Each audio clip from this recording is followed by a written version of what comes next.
자, 안녕하세요. 반갑습니다. 주식가 정렬 그대에게 이정렬입니다. 자, 연휴 잘 보내셨는지 모르겠는데 오늘 시장이 다소 반등이 나왔습니다.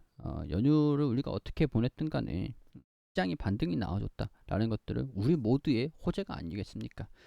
자, 긍정적인 모습들을 보여주면서 대한전선 또한 오늘 반등하는 모습들을 보여주긴 했는데 제가 이제 바닥권의 주가를 한 이 부근들로 잡아드리긴 했었습니다. 이 부근.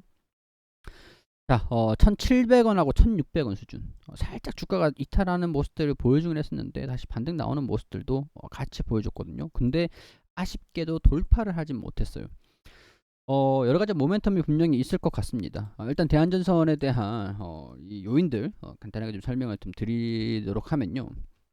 일단은 전선 사업 하고 있죠. 초고압 케이블, 원전이라든가 아니면 해저 케이블, 우리 뭐 수력, 풍력 발전, 풍력 발전 이런 쪽으로 원전과 풍력 그리고 이제 그냥 전선, 그냥 케이블, 뭐 태양광도 물론 있겠지만 태양광, 뭐 솔라 케이블 뭐 이런 것들이 있겠지만은 태양광, 전선 케이블 이게 지금 중요 모멘텀이 좀 있을 것 같은데 이게 전부 다 케이블 쪽이 가장 많이 들어가는 원자재가 구리입니다. 구리. 물론 이제 구리 가격이 하락을 한다, 상승을 한다, 뭐 여기에 따른 영업이익에 대한 변화가 있다라고 하는 것들은 우리가 여기서 이 전선 케이블을 만들었어요. 이 가격에서 만들었는데 떨어졌어요. 그러면 이 떨어진 거를 손실을 보정하기 위해서 에스컬레이션 조항을 들이대면서 야, 이 가격 떨어졌으니까 이만큼 니네가 수익을 좀 보전을 해줘. 이렇게는 좀 힘들다라고 했죠.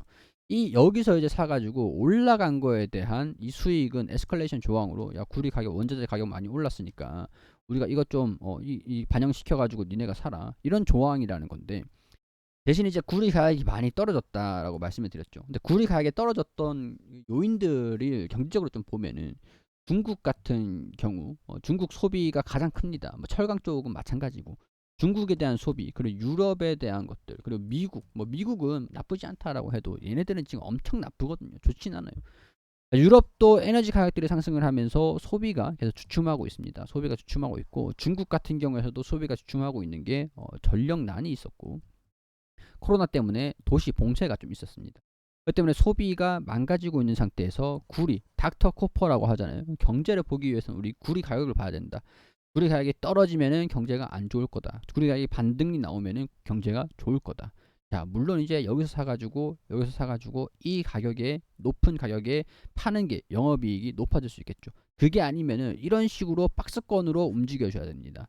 그렇기 때문에 여기서 샀다가 뭐 계속 사가지고 매입을 해가지고 제품을 만들어서 파는 거기 때문에 이런 경우는 결국엔 가격이 이 중간으로 수렴이 되게 돼 있어요. 그렇기 때문에 적어도 구리 가격이 이렇게 박스권의 움직임들을 보여주던가 아니면은 회복을 하든가. 자, 그렇기 때문에 구리 가격에 대한 부분들이 충분히 주가에 반영이 될 수 있다라는 것들 관련 종목이다라고 보는 것들이 그 이유예요. 다만 이제 수주 같은 게 계속 견고하죠. 수주도 제가 반기 보고서를 보여드리면서 말씀을 계속 드리긴 했는데 수주는 계속 견고합니다. 그렇기 때문에 구리 가격만 안정화되는 모습들을 보여주기만 하면 될 것 같은데 일단은 구리 가격들 먼저 좀 설명을 드리면 최근에 구리 가격들이 하락세를 크게 좀 보였습니다. 이 당시에 뭐 9월 초까지 8월 말 이때 하락세를 좀 크게 보였고 그리고 이전 7월 이전 상황에서도 구리 가격이 굉장히 좀 큰 폭으로 하락세를 좀 보여주기도 했었거든요. 영향은 좀 제한적이긴 하죠. 수주가 워낙 많다 보니까 실적에 대한 우려감들 뭐 지난 2분기에 당기 순이익이 좀 적자가 나긴 했는데 여러 가지 요인들이 좀 있고 물론 이제 구리에 대한 가격 변동에 대한 영향이 없었다라고 말씀드릴 수는 없겠지만 일단 최근에 구리 가격이 또 반등이 나와주고 있습니다. 물가가 예상보다 그렇게 나쁘진 않구나. 뭐 패드에서 얘기를 하는 거는 2%가 될 때까지 물가 상승이 2% 수준까지 될 때까지 금리 인상을 시키겠다. 이렇게 얘기를 하고 있는데 지금 이제 가장 낮게 나올 거다라고 얘기를 하는 게 7%고 보통 평균치는 8% 나올 거다. 그럼 이제 6월, 7월, 8월 계속 물가 CPI가 물가 지수가 낮아지고 있는 상황들이니까 물가 피크 아웃이 무게가 좀 실리고 있는 상황들이고 그러면은 경기에 대한 부분들도 금리 인상이 좀 멈춘다라고 하면 금리를 인하시키진 않겠지만은 금리 인상이 멈춘다, 동결된다라고 하면은 경기도 이제 좀 적응을 해가지고 경기가 추가적으로 나빠지는 것들을 반영을 시킬 필요가 없지 않을까. 약간 구리 가격이 그런 식으로 반영이 좀 되고 있는 상황들인 것 같거든요. 또 여기에서 구리에 대한 소비가 조금 증가된다라고 하면은 구리에 대한 소비가 회복이 된다. 이렇게 얘기들이 나와준다라고 하면은 가격이 상승될 수 있는 요인들이 있겠죠. 그게 바로 뭐냐. 자, 우크라이나 그리고 러시아의 전쟁 양상들이 살짝 바뀌고 있습니다. 지정학적 리스크가 좀 완화되고 있다라고 볼 수 있을 것 같은데 러시아에서 우크라이나 철수 지금 푸틴에 대한 이 계속 이제 비난 이런 것들이 좀 커지고 있다라고 해요. 하루에 마을 20개를 탈환했다. 그래서 철수를 하고 있다. 계속 철군해야 된다. 막 이렇게 철수를 하고 있다.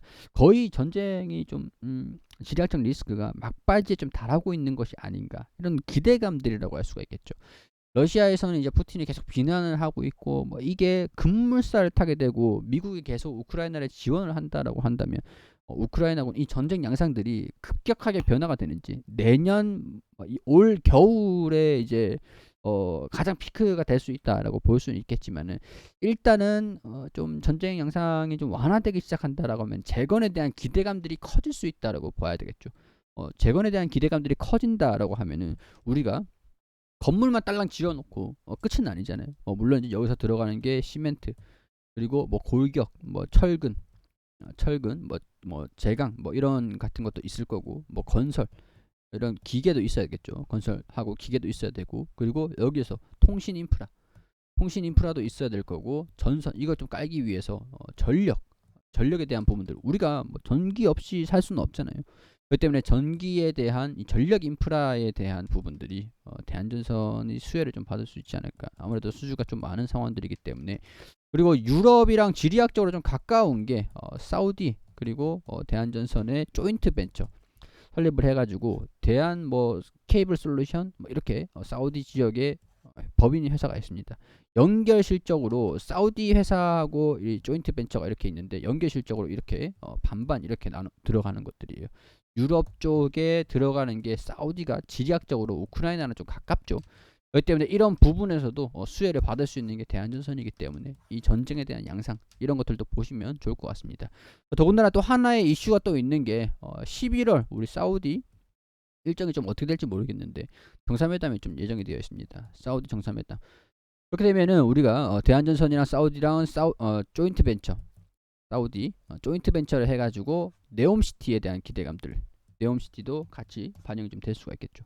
우리가 이런 부분들도 모멘텀들은 완전히 소멸이 된 건 아니고 예정이 되어 있다라는 것들로 인식을 좀 해보시면 되지 않을까 싶습니다. 수급적인 측면들을 봤을 때 외국인들은 계속 매도를 하고 있는 상황들이고 기관과 금융투자가 찔끔찔끔 개인 투자자들이랑 함께 순매수하는 모습들을 보여주고 있는 상황인 것 같습니다. 자, 이 부분에서 바닥권을 주가를 좀 다지는 모습들을 보여주면서 돌파를 회복하면서 단기적으로 1850원 이 부분들까지 회복할 수 있을지 지켜보자고요. 제가 아무래도 반등이 살짝 나오면 이 1800원 수준에서 조정도 좀 나올 수 있을 것 같은데 이슈의 강도에 따라서 거래량들이 동반되면서 강세 흐름들을 어느 정도 강도로 돌파를 해주는지 이런 것들을 좀 결정을 할 수 있을 것 같으니까요. 1800원, 1850원 이 부근에서의 주가 등락들 함께 살펴보면서 포인트로 대응을 해나가시면 좋을 것 같습니다. 자, 이런 것들 개인적인 생각들을 말씀을 드리는 것들이니까요. 투자 판단은 여러분들 참고만 해주시고 도움이 되셨길 바라고 도움되셨다면 구독과 좋아요 부탁드리도록 하겠습니다.